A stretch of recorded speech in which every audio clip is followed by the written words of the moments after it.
Well, welcome to the Top Gun Show. Today we have Mike McGreevey, who is an actor, producer, director, and writer. He began his professional career at the age of 7, appearing in The Girl Most Likely way back in 1957 with Jane Powell, the first of 18 films he would act in over the next 20 years.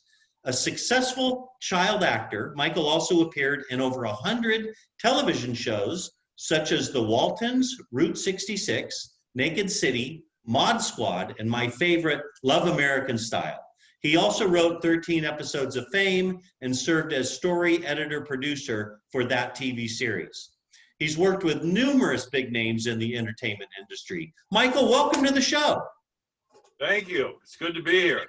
Yeah, man, I couldn't wait. It took a long time to get on your calendar. I appreciate it. And I had a really difficult time writing a quick little introduction. I mean, your career is so vast. Did I miss anything? Yeah, well, I'm exhausted listening to it. But the main areas that really were the center point of my career was my time at Disney Studios as an actor. I did 7 films there and 4 of The Wonderful World of Color, 2-part specials. I'm one of the few people still alive who actually knew Walt Disney and hung with the guy. So that was obviously a big part of my career. And I started there at 9, and the last thing I did over there, I think I was 40. And the other thing that I'm most proud of, I co-wrote with my father a CBS 3-hour special called Ruby and Oswald, which was about the Kennedy assassination. Wow, that's amazing. Yeah, and it was a big success both rating-wise and creatively for me. Yeah, That's great, man. That's great. Well, I'm sure, you've rubbed shoulders and worked with some of the most influential people in Hollywood, and my brother being one of them. But talk about some of the people that you've worked with. well, I mentioned Walt Disney, and obviously Walt Disney had a big influence on me. I actually played ping pong with Walt at lunchtime when I was a kid, and he didn't treat me like a kid. We really had a back and forth adult conversation all the time. And I think the reason I went into television as a writer, producer, to do family entertainment was really the influence of Walt, totally. The other person that sort of added to that family entertainment thing was Michael Landon. I worked with him as a kid on Bonanza and then worked as a writer with him later in years. So Michael was a big influence, and his death was very tragic for me at the time. The final 2 was Norman Lear, All in the Family, Maude, the Jeffersons, and Alex Haley, who did Roots. I did a series called Palmerstown, USA with them. Again, a family-oriented story about Alex's childhood in Tennessee in a segregated society. It was not a hit, but from a creative standpoint, it was one of my most important experiences, I think. Yeah, that's amazing, man. How exciting. What great memories you must have. I remember when I was a kid, there was, the dial was, 2, 4, 5, and 7.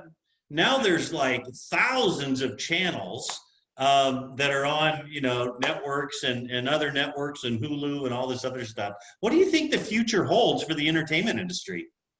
Well, I think the future is going to be dictated by the technologies, the delivery systems, with the streaming that we're doing now. And you've noticed how Netflix has exploded, Amazon Prime. It's all wonderful because it's giving a lot more work to the artists.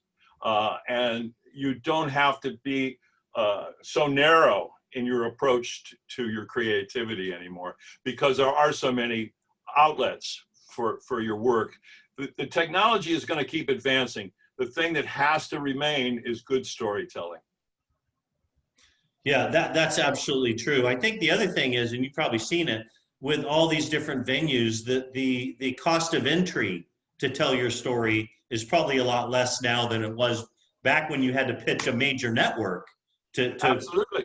You only had 3 places to go to when when I started out. And now you have an awful lot of wonderful outlets, and they're more open to doing a variety, a wider variety of entertainment, you know. So it's sort of what LinkedIn has done for, you know, the networking in business. Just by opening up and expanding like that, it's helped both the artists and the production companies. Yeah, that's true. LinkedIn is that's a great commercial for LinkedIn, because used to be you'd have to go to a mixer or chamber of commerce or whatever to meet new people. Now you can meet, you know, numerous people every day on LinkedIn. It's actually, you know, a great example. Yeah, Well, I had to have an agent that would take 10% of my income. Now, with the internet, LinkedIn aspects, you can pretty much promote yourself and your brand all by yourself. absolutely, absolutely. Well, Mike, I know you've seen some of the Top Gun shows, and Rose up. you know, this show is seen by millions and millions of people that are watching you right now, which probably doesn't do anything to you because that's kind of your whole career. But I like to close the show with a little known personal or entertaining fact about yourself. You've shared a lot, but what's another little known fact about Mike McGreevey? Well, there are a couple that come to mind. My best friend is Kurt Russell, and we actually were roommates for over 2 years in our 20s. So yeah, National Enquirer would love to get a hold of me, because I could ruin Kurt. No, he's still a close friend, dear friend. My other claim to fame is that I gave Sally Field her first screen kiss in a movie called The Way West. And actually it was my first screen kiss too. Those are the two unknown factors about me. I also started as a dancer, didn't get into that.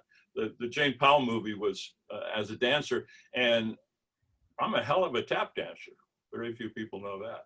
Wow, maybe the next show I'll have you on, have you do a little tap dancing, and you know, I'm gonna get Sally Field on and talk about how great that kiss was as well. I'm sure she'd rate it very high. I'm sure she would. I'm sure she would. Well, Mike, hey, thanks so much for being on the show. I really appreciate you taking time out of your schedule and sharing a little bit of nostalgia with our viewers. I really appreciate it. Thank you very much. It was fun. Thank you. Yeah, and thanks for watching, everybody.